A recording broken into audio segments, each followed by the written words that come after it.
खबर मल्ला विस्तार देखबो। सीजीपीएससी 2020 के कुछ दिन पहले चयन सूची जारी करे गई, जिनमें रायगढ़ जिला के एक छोटे से गांव कठली के शिक्षक और किसान परिवार के ग्रामीण परिवेश ले पढ़ लिख के 9वां रैंक हासिल करके डिप्टी कलेक्टर बने हैं, जिन्हें 12वीं के बोर्ड परीक्षा में घलो टॉप 10 में पहला स्थान पाए रहीस।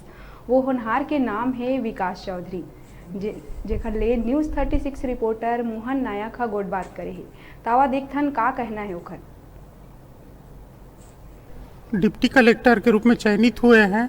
एक गांव के छोटे से गांव के किसान परिवार से, एक शिक्षक परिवार से हम उनके बीच में हम मौजूद हैं और उनसे चर्चा करने के लिए उपस्थित हैं।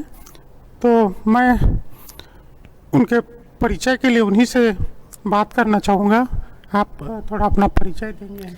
जी, मेरा नाम विकास कुमार चौधरी है और मैंने सीजीपीएससी 2020 में 9th रैंक हासिल किया है, जिससे मुझे डिप्टी कलेक्टर का पद प्राप्त हुआ है। इसके पहले मैं आपसे जानना चाहूँगा कि आपकी प्रारंभिक शिक्षा कहाँ पर हुई, कैसे हुई और किस ढंग से मतलब आगे बढ़े हैं, क्योंकि बड़े बड़े स्कूलों में ही पढ़ के सफलता मिल सकती है, गांव के साधारण स्कूलों से आसपास से भी पढ़ के आदमी आगे बढ़ सकता है। इसके बारे में थोड़ा सी बताएंगे, आपकी पढ़ाई लिखाई कहाँ हुई, कैसे हुई? जी, मेरी प्रारंभिक शिक्षा सरस्वती उच्चतर माध्यमिक विद्यालय चंद्रपुर से हुई है, जो कि एक हिंदी मीडियम का विद्यालय है और यह ग्रामीण क्षेत्र का विद्यालय कहा जा सकता है। और साथ ही मेरी जो इंजीनियरिंग की पढ़ाई है, स्नातक की पढ़ाई, वो OP Jindal institute of technology Raigarh से हुई है। मैं यह कहना चाहूँगा कि आप कहीं से भी पढ़ते हैं, किसी भी विद्यालय से पढ़ते हैं, आप अपनी पढ़ाई के प्रति ईमानदार हैं और आप सही ढंग से मेहनत करते हैं तो आप कहीं भी उच्च स्तर तक पहुँच सकते हैं। ये परीक्षा यूपीएससी पीएससी के लिए आ रहे हैं, उनके लिए क्या संदेश है? उनको किस ढंग से आगे बढ़ना चाहिए, कैसे प्लानिंग करना चाहिए, इसके बारे में थोड़ा संक्षेप में बताएंगे? जी, मुझे लगता है कि अगर आप इस क्षेत्र में आना चाहते हैं तो सबसे पहले एक ज़रूरी बात यह है कि आपको जो है पूरा आपके माइंड में क्लियर होना चाहिए कि मुझे इस परीक्षा में बैठना है। और उसके लिए जो तैयारी लगती है, इसमें क्या है, समय लगता है, तो आपको जो है सारी चीज़ें क्लियर करके ही बैठनी चाहिए एग्ज़ाम में। और आपका जो रूटीन काम है, उसके अलावा जितना समय आपके पास है वो सब समय आप इस पे दें और अपना जो है बेसिक मजबूत करना बहुत ज़रूरी है। कई बच्चे जो है इस पे धीरज खो देते हैं क्योंकि समय बहुत लगता है इस क्षेत्र में। तो मुझे लगता है कि आप अपने रूटीन काम के अलावा जितना भी समय है इसमें आप दे सकते हैं। अभी आपको सफलता मिली है अचानक, फिर रातों रात ऐसा लगा होगा कि पहले लोगों के बीच में उस ढंग से सम्मान या लोग गौर नहीं करते थे, लेकिन एक ही दिन में डिप्टी कलेक्टर में सिलेक्शन होने के बाद पूरा स्थिति बदल गया होगा। तो कैसा अनुभव हो रहा है इसके बाद जो है? जी, बहुत खुशी हो रही है। आयोग ने मुझ पर विश्वास जताया है कि मैं इस लायक हूँ कि मैं डिप्टी कलेक्टर का जो पद है वो प्राप्त कर सकूँ। तो ये बहुत खुशी की बात है। लोग इस जैसे ये व्यक्ति की बात नहीं है, ये पद की बात है कि इस पद में जो सम्मान है, साथ ही जिम्मेदारियाँ भी हैं जो मैं चाहूँगा कि मैं अच्छे से निभा पाऊँ। और सभी लोग जो मुझे धन्यवाद बधाई दे रहे हैं, उन सब के लिए मैं धन्यवाद व्यक्त करना चाहूँगा। जैसा कि आपने बताया कि चंद्रपुर में नज़दीक में आपके सरस्वती शिशु मंदिर में पढ़ाई हुई, आपके बारे में सुनने में हमें मिला था कि 12वीं बोर्ड परीक्षा में आप टॉप 10 में स्थान हासिल किए थे। तो कौन सा स्थान था और इसके बारे में थोड़ा बताएंगे, और कौन सा सन में पास किए थे? जी, मैंने 12वीं की जो परीक्षा है वो सन 2012 में पास किया था और इसमें राज्य प्रावीण्य सूची में मेरा प्रथम स्थान था।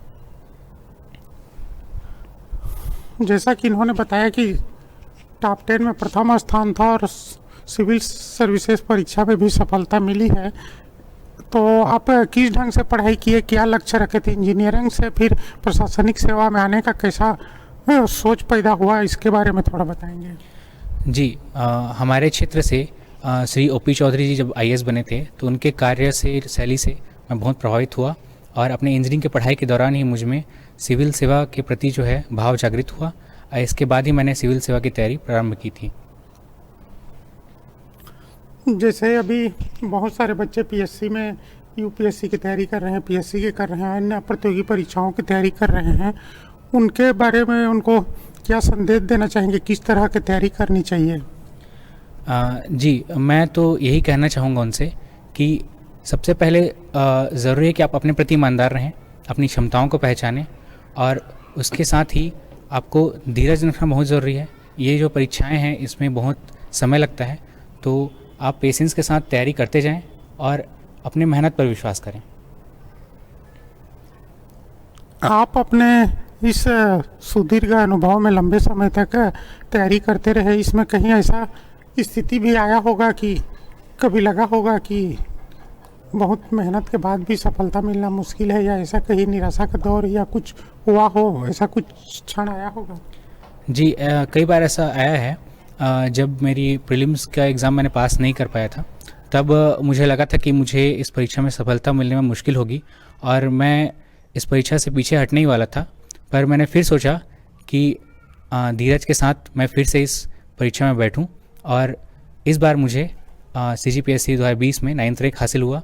तो मुझे लगता है कि आप जो है, कई बार ऐसा समय आता है कि आप धीरज खो देते हैं, परंतु अपने आप पे विश्वास और जैसे मैंने कहा कि अपने प्रति ईमानदार अगर रहें तो आपको ज़रूर सफलता प्राप्त होगी। कई बार ऐसा होता है कि लोग धीरज खो देते हैं, उसी के लिए इस संबंध में आपसे पूछा गया है। तो ये कहना चाहेंगे कि धीरज नहीं खोने पर, आगे हौसला बनाए रखने पर फिर से अवसर मिल सकता है। आप PSC के कितने बार परीक्षा दिए थे? जी मैंने CGPSC का एग्ज़ाम 2 बार दिया है। प्रथम बार मुझे प्रीलिम्स में सफलता प्राप्त नहीं हुआ। मुझे लगता था कि मेरा जो पढ़ाई का स्तर है वो बहुत अच्छा है और मैं पहली बार में ही प्रीलिम्स मैं क्लियर कर लूँगा, पर नहीं होने की वजह से मुझे थोड़ा सा धक्का लगा। लेकिन मैंने फिर से शुरुआत से पढ़ाई जो है चालू की और उसके बाद मुझे सफलता प्राप्त हुई। कुल मिला के यह है कि प्रारंभिक असफलताओं से हार नहीं माननी चाहिए, बार बार लक्ष्य की ओर आगे बढ़ते रहना चाहिए, तो बड़ी सफलता हासिल की जा सकती है। जी बिल्कुल। कई बार क्या होता है, बच्चे जो है एक बार सफलता नहीं मिलने पर राह भटक जाते हैं। कई बार वे दूसरे ऑप्शंस की तलाश करने लगते हैं, पर आपको जो है विश्वास अपने आप पे रखना बहुत ज़रूरी होता है और आपके माता पिता का आपके प्रति विश्वास होना और आपके जो भी भाई बंधु हैं उनका विश्वास होना भी बहुत ज़रूरी है, जो आपको आगे बढ़ने का हौसला देता है। आपको आगे बढ़ाने में परिवार का, अपने गुरुजनों का और किसी का किस तरह का सहयोग रहा? जी पूरा सहयोग रहा। माता पिता का सहयोग होना बहुत ज़रूरी है, क्योंकि जब अपना विश्वास आप खोने लगते हैं तो उनका विश्वास जो है आपको विश्वास देता है कि आप कर सकते हैं। और बहुत सारे ऐसे लोग हैं, भाई बंधु हैं, जिनका प्रत्यक्ष अप्रत्यक्ष बहुत सहयोग रहा है और उन सभी का मैं आभार व्यक्त करता हूँ कि उन्होंने मुझ पर विश्वास जताया। PSC के सबसे बड़े पोस्ट है वो में हासिल होए के मुकाम हासिल होए के बाद छत्तीसगढ़ के युवा मन ला छत्तीसगढ़ ही में का संदेश देना चाहो? छत्तीसगढ़ के युवा वाला मैं संदेश देना चाहता हूँ कि खूब मेहनत करा, खूब आगे बढ़ा और छत्तीसगढ़ के नाम रोशन करा और छत्तीसगढ़ के जो विकास है ओकर जो है आगे ले जा, छत्तीसगढ़ के विकास ला और छत्तीसगढ़ के नाम रोशन करा भारत में, पूरा भारत में। गांव में देहात में रह के एक लड़का ला छत्तीसगढ़ के सबसे बड़े पोस्ट में पहुंचाया है, तो आप मन के लड़का डिप्टी कलेक्टर के रूप में आज सिलेक्शन हुई से, तो कैसे महसूस होते? बहुत अच्छा लगा थे और बहुत मेहनत किया लड़का, बहुत मने खुशी हो रहा है, बहुत अच्छा लग रहा है।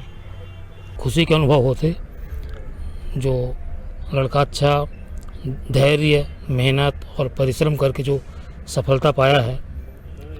आप मन जैसे बचपन में यहाँ टॉप 10 में आ रही 12वीं में, तो आप मन के भी योगदान घर ले पढ़ाए में या ट्यूशन देवाए में या कुछ ढंग से आप मन के भी कुछ रोल रही सही? हाँ, जब वो उसका 10वीं में टॉप 10 में नहीं आया तो उसको बहुत दुख हुआ। फिर वो टॉप 10 के लिए 12वीं के लिए बहुत कोशिश किया और उसमें सफल भी रहा। आज ये सफलता पाए के बाद कैसे अनुभव होते? हाँ, सफलता पाए के बाद बहुत खुशी के अनुभव होते कि मेहनत और लगन से सफलता जरूर मिलती है। बेरा है छोटे से ब्रेक लेके आप मन देखत रहा, आप मन के अपन चैनल न्यूज़ 36 छत्तीसगढ़ के आवाज़।